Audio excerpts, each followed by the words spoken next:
क़यामत की निशानियों में से यह है कि शराब को हलाल समझ लिया जाएगा। कुछ मुसलमान ऐसे होंगे जो शराब को बिल्कुल उसका नाम बदल बदल कर पिएंगे।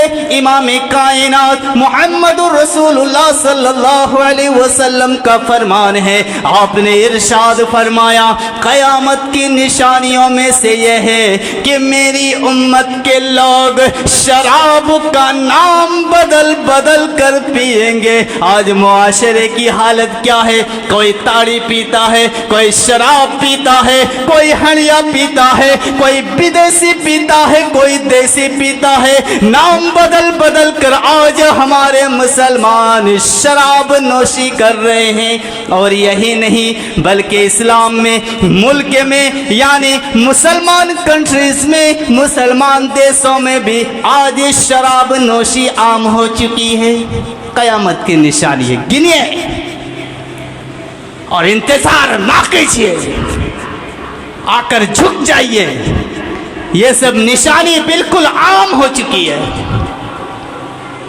क़यामत की निशानियों में से ये है गाने बजाने का रिवाज आम हो जाएगा। इमाम कायनात मुहम्मदुर रसूलुल्लाह सल्लल्लाहु अलैहि वसल्लम ने फरमाया एक ऐसा वक्त आएगा मेरी उम्मत के कुछ लोग ऐसे होंगे ज़िना, रेशम, शराब और गाने बजाने के आलात को हलाल कर देंगे। कोई घर बाकी है? किसी का भी इस लानत से पाक है?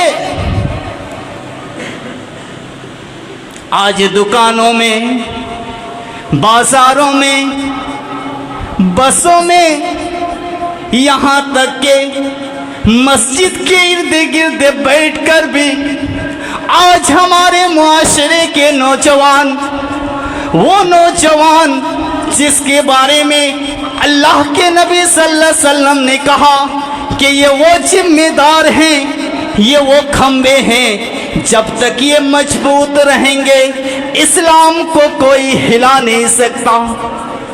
आज ये नौजवान दुकानों में बैठकर, मस्जिद के इर्द गिर्द बैठकर रील्स और शॉर्ट वीडियोस खेलते हैं और देखते हैं।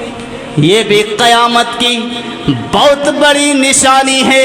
आज एक मुसलमान, एक शरीफ इंसान को, एक अच्छा इंसान को, एक नेक आदमी को गाने से बचना, म्यूज़िक से बचना, मौसीकी से बचना इतना मुश्किल हो चुका है कि अगर वो घर में गाने बजाने के आलात को नहीं रखता तो भी उसके इर्द गिर्द के लोग, उसके बाजू के लोग, उसके पड़ोसी वाले उसे गाना सुनने पर मजबूर कर देते हैं। ये भी क़यामत की निशानी है। मुसलमानों, मौसीकी एक शैतानी काम है, गाना बजाना एक शैतानी काम है, अज़ाब इलाही की तरफ ले जाता है। इसलिए जहाँ तक हो सके इससे बचने की कोशिश करें। क़यामत की निशानियों में से ये है झूठ की कसरत होगी। इमामुल अंबिया मुहम्मदुर रसूलुल्लाह सल्लल्लाहु अलैहि वसल्लम ने इरशाद फरमाया क़यामत कायम नहीं होगी यहाँ तक के फितने जाहिर होंगे और झूठ कसरत से बोला जाएगा। आज मुआशरे में झूठ नासूर की तरफ फैल चुका है। दुकानदार की कोई चीज़ उस वक्त तक फरोख्त नहीं होती, उस वक्त तक उसे बेच नहीं सकता जब तक कि वो झूठ ना बोले। इसी तरह बातों बातों पर झूठी कस्में खाना इन मुसलमानों का मामूल बन चुका है। हर बात पर झूठ, बात पर भी कस्में खाना इन मुसलमानों की आदत सी हो चुकी है। आज यही नहीं, बस यही नहीं, आज एक मुसलमान झूठी गवाही गवाही देने से भी नहीं डरता मुसलमानों। यहाँ तक के शरीयत ने झूठे पर लानत की है, उसे जहन्नम ले जाने वाली चीज कहा है, उसे मुनाफिक की निशानी भी बताई गई है। कब बचोगे? झूठ जहन्नम की तरफ, मुनाफिक की निशानी, इससे बड़ी बात और क्या हो सकती है? यह भी क़यामत की निशानी है। हर बात पर झूठ, हर बात पर झूठ, क़यामत की निशानी है। क़यामत की निशानियों में से ये है, सूद फैल जाएगा। सूद आज मुआशरे के अंदर ग्रुप लोन और दिगर कितनी सारी चीज़ों का नाम लिया जाए, क़यामत की निशानी है, बहुत बड़ी निशानी है। इमाम कायनात मुहम्मदुर रसूलुल्लाह सल्लल्लाहु अलैहि वसल्लम ने इरशाद फरमाया, क़यामत करीब, सूदखोरी गालिब हो जाएगी। आज मुआशरे के अंदर सूद फैलकर आम आदत की चीज़ बन चुकी है। आज इससे ना कोई मुसलमान परेशान होता है, ना ही इसको बुरा समझता है, ना ही इसे खराब समझता है। पहले सूदखोर कुछ ही थे, सूद लेने वाले देने वाले कुछ ही लोग थे। आज शायद ही कोई घर ऐसा होगा जिसके घर में सूद का लेन देन ना होता हो। ये भी क़यामत की निशानी है। और कितने मुसलमान तो ऐसे हैं जो अपना सारा कारोबार, सारा बिजनेस सूदी कंपनी से करते हैं और अपने नफ़ा वाले रकम पर फख्र करते हैं कि हमने 3 मंजिले का घर बनाया है, हमारे पास 4-4 गाड़ियां हैं, हमारे पास प्रॉपर्टी है, जगह के ऊपर जगह है, ज़मीन के ऊपर ज़मीन है, हमने कमाया है सूदी कंपनी से। आइए एक हदीस सुनिए, एक हदीस, फिर आप सोचिएगा कि ऐसी दौलत की हैसियत क्या है। इमाम कायनात मुहम्मदुर रसूलुल्लाह सल्लल्लाहु अलैहि वसल्लम ने फरमाया, सूद का 1 दिरहम जिसे आदमी जानबूझकर खा लेता है, अल्लाह रब्बुल आलमीन के नज़दीक 36 बार ज़िना करने से भी ज़्यादा बुरा अमल है। मुसलमानों, सोचो तुम्हारी हैसियत क्या है। और सूद लेने वालों, सूद देने वालों, तुम्हारी हैसियत क्या है? तुम तो दौलत के चक्कर में, तुम तो अमीर बनने के चक्कर में सूद को आम बना दिए हो, सूद का लेन देन करते हो। लेकिन अल्लाह रब्बुल आलमीन के नज़दीक तुम्हारी हैसियत क्या है, तुम्हारी औकात क्या है? 36 बार। अगर कोई औरत बदकारी करती है तो मुआशरे में थू थू थू थू थू करते। सूद लेते हो, देते हो, तो तुम्हारी हैसियत क्या रही? उस बसकार औरत से भी बदतर, वो तो एक बार ज़िना करती है, 1 दिरहम लेने के बाद 36 बार ज़िना करने से ज्यादा बुरा अमल है सूद लेना और देना। आज बाइक निकालते हो, सूदी से निकाल लिया। कुछ भी घर में प्रॉब्लम हुआ, कुछ परेशानी हुई, जाकर ग्रुप लोन निकाल लिए, घर चलना चाहिए। अरे इससे अच्छा है वो औरत है कि ये 36 बार ज़िना करने से ज्यादा बुरा अमल है सूद लेना और देना। फिर भी कितने शौक से ले रहे हो। कोई आपको थू थू थू थू कर रहा है? नहीं कर रहा।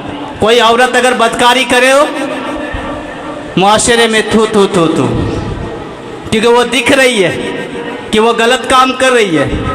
और आप जो गलत काम कर रहे हो अपने ऊपर देखते नहीं कि हम जो काम कर रहे हो वो सही है या गलत है। 36 बार, याद रखिए, क़यामत की निशानी यह भी है। और 1-2 हदीस इमाम कायनात मुहम्मदुर रसूलुल्लाह सल्लल्लाहु अलैहि वसल्लम ने फरमाया, क़यामत की निशानियों में से ये है कि हलाल और हराम हर जरिए से माल कमाया जाएगा। कुर्सी का दौर चल रहा है, पैसे लुट रहे हैं, कुर्सी वाले पैसे लुटा रहे हैं। ये बेशरम मुसलमान, बेईमान मुसलमान 500 में अपना ईमान का सौदा कर रहे हैं। अल्लाह के नबी सल्लल्लाहु अलैहि वसल्लम ने कहा क़यामत की निशानियों में से ये है कि हलाल और हराम हर जरिए से माल कमाया जाएगा। आज मुआशरे के अंदर बिल्कुल ये बात देखी जा रही है, किसी को कुछ परवाह नहीं कि मैंने जो दौलत कमाया है, ये जो मैंने पैसा कमाया है, ये हलाल कमाई का है या हराम कमाई का है, ये कहाँ से आया है, ये रिश्वत का है, सूद का है, या मैंने किसी को ठगा है, या मैंने किसी को बेईमानी किया है, कोई मतलब नहीं। क्या हमने किसी के सामने झुककर ये पैसे कमाए हैं? क्या हमने किसी को किसी गैर के सामने रुकू करके ये पैसे कमाए हैं? क्या हमने किसी और के सामने सजदा करके ये पैसे कमाए हैं? कोई परवाह नहीं है, किसी को कोई फिक्र नहीं है। बस सबको एक ही चीज की फिक्र है कि किस तरह मंजिला बनना चाहिए, किसी तरह प्रॉपर्टी जमा होनी चाहिए, किसी तरह घर बनने चाहिए, किसी तरह मेरे बच्चे शहर में पढ़े, यूनिवर्सिटी में पढ़े। सबको इस बात की फिक्र है, किसी को इस बात की फिक्र नहीं कि ये दौलत जो हमने कमाया है वो किस हाल में कमाया है। याद रखना मुसलमानों, बयान कर दूं मुझे कोई फर्क नहीं पड़ता, इसलिए कि मैं चंदा वाला मौलवी नहीं हूं। शान के साथ कहूंगा, हलाल माल से दिया हुआ सदका कबूल नहीं होता, हराम माल से की हुई इबादत कबूल नहीं होती, हराम माल से की हुई दुआ कबूल नहीं होती, हराम माल से परवरिश पाने वाली औलाद अपने माँ बाप की नाफरमान होती है। हराम माल से परवरिश पाने वाली ये औलाद अपने माँ बाप को बुढ़ापे में घसेड़ेगी, क्योंकि उसकी परवरिश हराम कमाई से हुई है। ये भी क़यामत की निशानियों में से है, ये भी क़यामत की निशानी है। एक हदीस क़यामत की निशानियों में से ये है कि लोगों में बखीली फैल जाएगी, कंजूसी फैल जाएगी। इमाम कायनात मुहम्मदुर रसूलुल्लाह सल्लल्लाहु अलैहि वसल्लम ने फरमाया क़यामत की निशानियों में से ये है कि लोगों में बखीली और कंजूसी फैल जाएगी। अगर कोई ज़रूरतमंद, आपका पड़ोसी, आपका रिश्तेदार, अगर वो परेशान है, अगर वो बीमार है, अगर उसे पैसे की ज़रूरत है, आपकी मदद की ज़रूरत है, उस वक्त आपके रुपये पैसे नहीं निकलेंगे। ज़रूरत के वक्त आप उसे मदद नहीं करेंगे, बखीली फैल जाएगी। और जो कंजूस होता है, बखील होता है, वो जायज़, नाजायज़, हलाल, हराम हर जरिए से बटोरने की कोशिश में रहता है। ज़्यादा से ज़्यादा कैसे बटोरे, कैसे जमा करे। याद रखना मुसलमानों, बखीली और कंजूसी की इस्लाम ने सख्त मजम्मत की है। जैसा कि अल्लाह के नबी सल्लल्लाहु अलैहि वसल्लम ने कहा, और लोगों बखीली से बचो और लोगों कंजूसी से बचो, क्योंकि तुमसे पहले जिन लोगों ने कंजूसी की है, बखीली की है, अल्लाह रब्बुल आलमीन उनको हलाक कर दिया है, बर्बाद कर दिया है। मुसलमानों, बखीली से बचो। क़यामत की निशानियों में से ये है गरज कर बारिश होना, अचानक लोगों की मौत होना, अचानक अपनी औरतें यानी लड़कियों को बिजनेस और कारोबार में शरीक करना, यह भी क़यामत की निशानियों में से है। बहुत सारी हदीसें हैं, वक्त कम है। अल्लाह रब्बुल आलमीन से दुआ है कि अल्लाह रब्बुल आलमीन जितनी बातें कही गई है, परवरदिगार इन सब बातों पर हम मुसलमानों को अमल करने की तौफीक अता फरमाए। और एक बात कह दूं मुसलमानों, आप लोग भी देख रहे हो, दुनिया भी देख रही है, लोगों की मौत किस तरह और किस हाल में हो रही है। अगर ऐसे वक्त में आपको मौका नहीं मिला इबादत करने का, अल्लाह के दरबार में आकर गिड़गिड़ाने का, तो मौत कभी भी आ सकती है। एक्सीडेंट के रूप में हो या और किसी हादसे के रूप में हो या अचानक पैर लगने से हो, मौत कभी भी कहीं भी किसी वक्त भी आ सकती है। ये भी क़यामत की निशानी है कि लोगों की मौत अचानक होगी, कोई बीमारी नहीं, कोई परेशानी ही नहीं, अचानक लोग मर जाएंगे। ये भी क़यामत की निशानियों में से है। वक्त की कदर करें और ज़्यादा से ज़्यादा अल्लाह की इबादत करें। यही बाकी रहने वाला है, क़यामत के दिन यही आपको मिलने वाला है। आप कितनों भी पीछे भागो, किसी के भी पीछे भागो, वो काम आने वाला नहीं है। काम आएगा तो यही, औलाद तक काम नहीं आएगी तो ये दुनिया वाले क्या काम आएंगे। अल्लाह रब्बुल आलमीन से दुआ है कि हम तमाम मुसलमानों को सिरात मुस्तकीम पर चलने की तौफीक अता फरमा।